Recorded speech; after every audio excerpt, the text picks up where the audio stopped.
Unit 5 Motion of a System of a Particles and Rigid Body. In the lesson unga book bag Roman letter 3 long answers irukum. Adila fourth question ku eppadi answer pananum அப்படின்றத நம்ம பார்க்கலாம். First question பாருங்க. Derive the expression for moment of inertia of a rod about its center and perpendicular to the rod. So moment of inertia ஒரு ராடுக்கு என்ன அப்படினிட்டு அதோட எக்ஸ்பிரஷனை நம்மள drive பண்ண சொல்றாங்க. சரி, இப்போ நம்ம ஒரு எக்ஸ்பிரஷன் டிரைவ் பண்றோம்னா ஒரு சில கண்டிஷன்ஸ் இருக்கும். இங்க என்ன சொல்றாங்க அப்படின்னா, அப்படி நீங்க டிரைவ் பண்ற expression for moment of inertia வந்து என்னவா இருக்கணும்னா சென்டர்ல பாஸ் ஆகணும், அது வந்து ராடுக்கு பெர்பெண்டிகுலரா இருக்கணும் அப்படின்னு சொல்றாங்க. சரி, இப்போ நம்ம எக்ஸ்பிரஷன்ஸ் டிரைவ் பண்றதுக்கு முன்னாடி மொமெண்ட் ஆஃப் இனர்ஷியானா என்ன அப்படின்றத நம்ம பார்க்கலாம். ஓகே, ஃபர்ஸ்ட் ஆஃப் ஆல் இந்த மொமெண்ட் ஆஃப் இனர்ஷியான்ற கான்செப்ட் ஏன் வந்துச்சு அப்படின்றத நம்ம பார்ப்போம். சி, டார்க், ஆங்குலர் மொமெண்டம் இத பத்திலாம் நீங்க கேள்விப்பட்டிருப்பீங்க. டார்க்ன்றது என்னது? ஒரு ரொட்டேஷனை ப்ரொடியூஸ் பண்ணும். ஃப்ரம் ஒன் பாயிண்ட்ல இருந்து இன்னொரு பாயிண்ட் ஒரு ட்விஸ்டிங்கை கொடுக்கிறது டார்க். ஆங்குலர் மொமெண்டம் அப்படின்றது என்னது? ஒரு ஆங்கிள நம்ம வந்து ஒரு ஆப்ஜெக்ட் மூவ் ஆகுறது வந்து ஆங்கிள கிரியேட் பண்ணும். ஸோ அதை ஆங்குலர் மொமெண்டம் அப்படின்னு சொல்லுவோம். இதெல்லாம் வந்து ஒரு சின்ன சின்ன ஆப்ஜெக்ட்டுக்கு நம்ம வந்து இந்த டார்க், ஆங்குலர் மொமெண்டம்ன்ற ஃபேக்டர்ஸை வச்சு நம்ம முடிச்சிடலாம். பட் ஒரு பெரிய பெரிய ஆப்ஜெக்ட்ஸை நம்ம எடுக்கும் பொழுது அப்ப இந்த டார்க்கும் ஆங்குலர் ஆஃப் மொமெண்டமும் நம்மளுக்கு அங்க ஒர்க் அவுட் ஆகாது.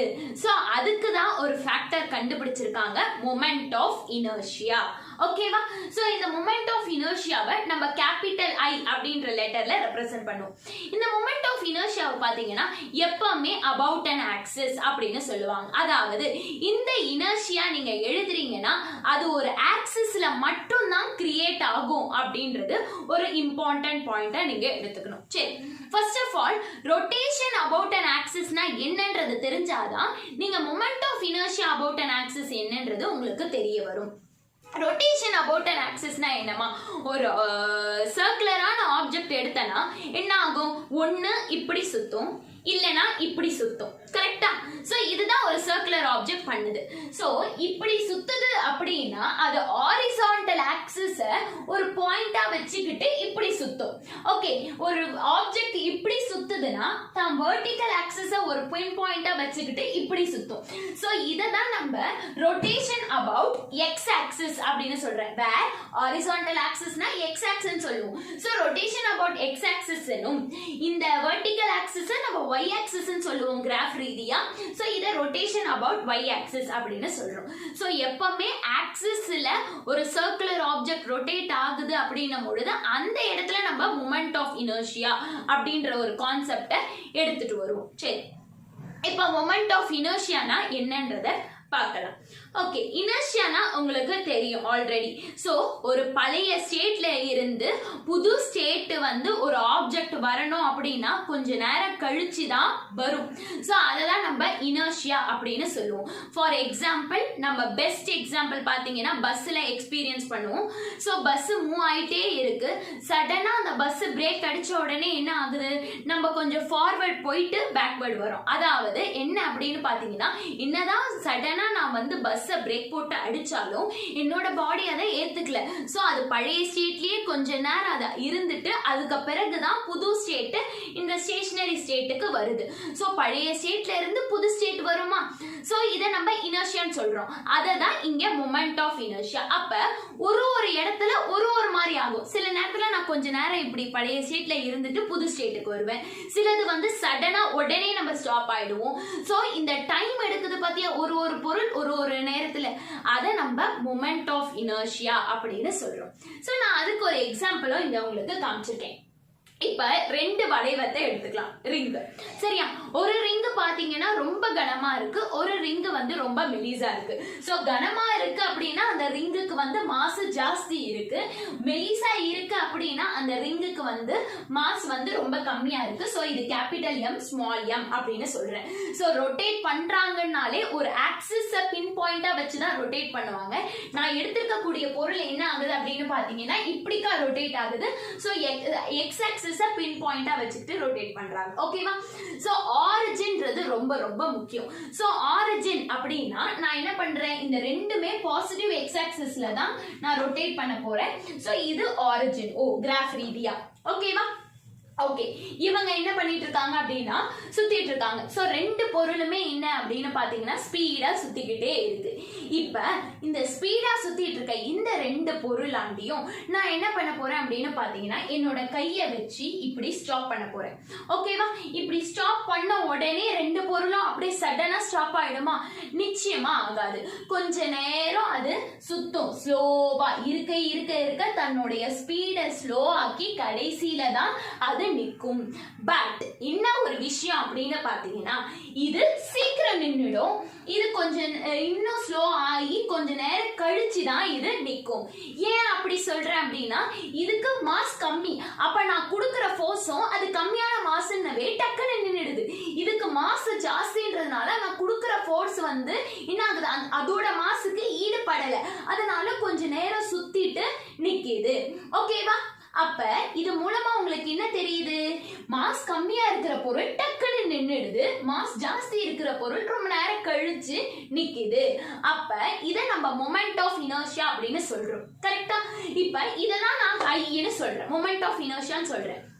தன்னுடைய பழைய ஸ்டேட்ல இருந்து புது ஸ்டேட் ஒரு பொருள் எப்படி எப்படி எடுக்குதோ அத மொமெண்ட் ஆஃப் இனர்ஷியான்னு சொல்றோம். அப்ப எதுக்கு மொமெண்ட் ஆஃப் இனர்ஷியா கம்மியா இருக்கும்? ஆப்வியஸா இதுக்கு கம்மியா இருக்கும். ஏன்னா இது பழைய ஸ்டேட்ல இருந்து புது ஸ்டேட்டுக்கு வந்து டக்குன்னு வந்துடுது. இது ரொம்ப நேரம் கழிச்சு வருது. அப்ப இதுக்கு மொமெண்ட் ஆஃப் இனர்ஷியா கம்மியா இருக்கும்னா இந்த பொருளுக்கு. சோ இது மூலமா நம்ம என்ன சொல்லலாம் அப்படின்னா மொமெண்ட் ஆஃப் இனர்ஷியா எதை பொறுத்து இருக்கு அப்படின்னா ஒரு பொருளோட மாஸையும் பிறகு தன்னுடைய டிஸ்டன்ஸ் ஃப்ரம் த ஆரிஜின் இத பேஸ் பண்ணி தான் ஒரு பொருளோட மொமெண்ட் ஆஃப் இனர்ஷியாவும் இருக்கு அப்படின்னு நம்ம சொல்றோம். பஸ்லயே ஒரு நம்ம ஃபேட்டான ஒரு பர்சனும் ஒரு லீனான பர்சன் இருக்கும் பொழுது லீனான பர்சன் எக்ஸ்பீரியன்ஸ் பண்ற மொமெண்ட் ஆஃப் இனர்ஷியா வேற, ஃபேட்டான பர்சன்ஸ் எக்ஸ்பீரியன்ஸ் பண்ற மொமெண்ட் ஆஃப் இனர்ஷியா வேற. ஓகே, லீனா இருக்கிறவங்க டக்குனு பழைய ஸ்டேட்டுக்கு வந்துருவாங்க. பட் ரொம்ப ஃபேட்டா இருக்கிறவங்க கொஞ்ச நேரம் கழிச்சு வருவாங்க. சோ இதெல்லாம் தான் மொமெண்ட் ஆஃப் இனர்ஷியான்ற ஒரு கான்செப்டா சொல்றாங்க. இப்ப மொமெண்ட் ஆஃப் இனர்ஷியாக்கு நம்ம ஃபார்முலா டிரைவ் பண்ணியாச்சு. என்னது? இந்த மொமெண்ட் ஆஃப் இனர்ஷியா எதை டிபெண்ட் பண்ணுது? Mass into square of the distance from the origin O. So origin O ல இருந்து அந்த பொருள் எவ்வளவு தூரம் இருக்குதோ அந்த distance ஸ்கொயர். இதுதான் மொமெண்ட் ஆஃப் இனர்ஷியாவோட ஃபார்முலாவா சொல்றாங்க. ஓகேவா? சோ அப்ப நான் இந்த வளைவத்துக்கு மொமெண்ட் ஆஃப் இனர்ஷியா எப்படி எழுதலாம்? இதோட மாஸ் வந்து கேபிட்டல் M. ஓகே, இதோட டிஸ்டன்ஸ் ஃப்ரம் ஆரிஜின்ல இருந்து இது வந்து பாத்தீங்கன்னா O R. சோ அதனால நான் இங்க R ஸ்கொயர். சோ இங்க ரொம்ப முக்கியம் என்னன்னா இந்த ஆப்ஜெக்ட்டோட சென்டர் பாயிண்ட் வரையும் எடுத்துக்க கூடாது டிஸ்டன்ஸ், இந்த ஆப்ஜெக்ட்டோட ஸ்டார்டிங் வரையும் எடுத்துக்கணும், ஆரிஜின்ல இருந்து இது வரையும். சோ இதோட டிஸ்டன்ஸ் R. அப்ப இந்த வளைவத்தோட மொமெண்ட் ஆஃப் இனர்ஷியாவை M R ஸ்கொயர் அப்படின்னு எழுதணும். சரியா? ஓகே, இப்ப ஒரு பொருள் எடுத்துட்டோம் அப்படின்னா அது ரொட்டேட் ஆகிற பொருள்ல தான் நம்ம வந்து மொமெண்ட் ஆஃப் இனர்ஷியான்றதை எடுக்கிறோம்.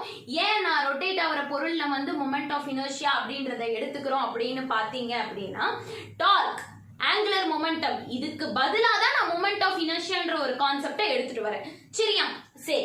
சோ இப்ப ஒரு பொருள்னு பார்க்கும் பொழுது ரெண்டு விதமான பொருள் இருக்கும். ஒரு பொருள் வந்து ஷேப் அதுக்குன்னு ஒரு ரெகுலரான ஷேப்பை வச்சு இருக்கும். ஒன்னுத்துக்கு என்ன ஷேப்னே நம்மளால சொல்ல முடியாது, கண்ணா பின்னான்னு இருக்கும். இப்படிதான் ரெண்டு விதமான பொருள் இருக்கு. அப்ப இதுக்கு ரெகுலரான ஷேப் வர்றதுக்கு காரணம் என்ன? ஒவ்வொரு பொருளும் ஒரு பார்ட்டிகல்ஸால மேடப் ஆயிருக்கு. சோ உள்ள சின்ன ஆட்டம்ஸ் இருக்கும். கரெக்டா? ஆட்டம்ஸ் அண்ட் மாலிகுல்ஸ் சின்னதா இருக்கும்.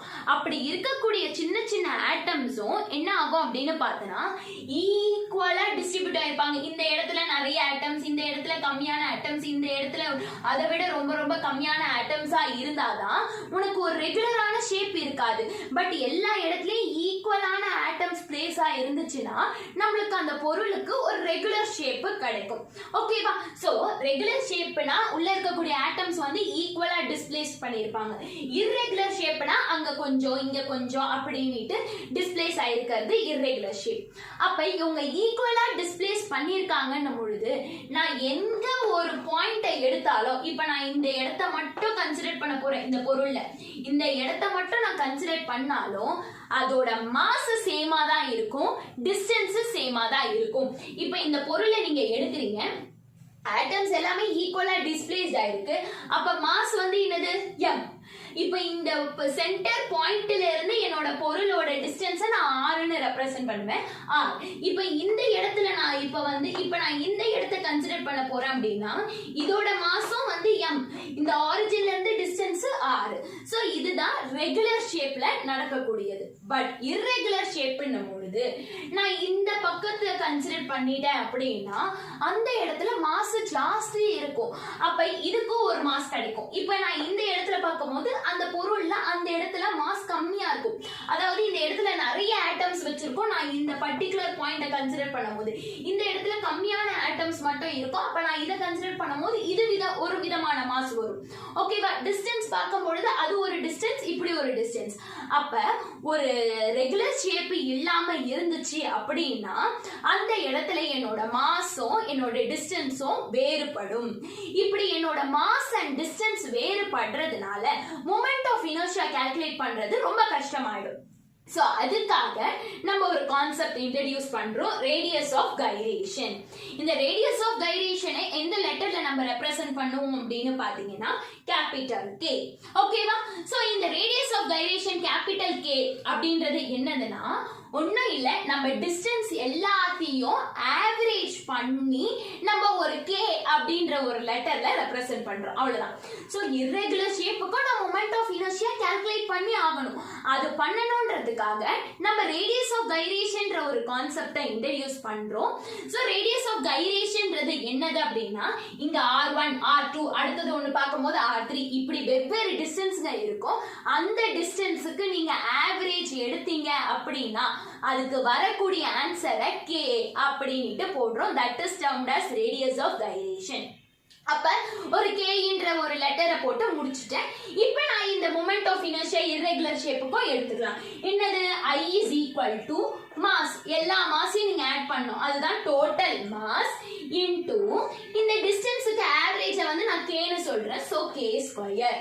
அப்ப இர்ரெகுலர் ஷேப்புக்கு நம்ம மொமெண்ட் ஆஃப் இனர்ஷியா கால்குலேட் பண்ணணும் அப்படின்னா mk ஸ்கொயர் அப்படின்றது தான் ஃபார்முலா. இதுவே ரெகுலர் ஷேப் யூனிஃபார்ம் ஷேப் அப்படின்னா அதுக்கு ஃபார்முலா mr ஸ்கொயர். புரிஞ்சிச்சா உங்களுக்கு? ஒரு மொமெண்ட் ஆஃப் இனர்ஷியானா என்ன, அதை எப்படி டைப்பா நம்ம பிரிச்சு ஃபார்முலாவை வந்து டிஃபரன்ஷியேட் பண்றோம்ன்றது உங்களுக்கு புரிஞ்சிருக்கும். இப்போ நம்ம क्वेश्चन பார்ப்போம்.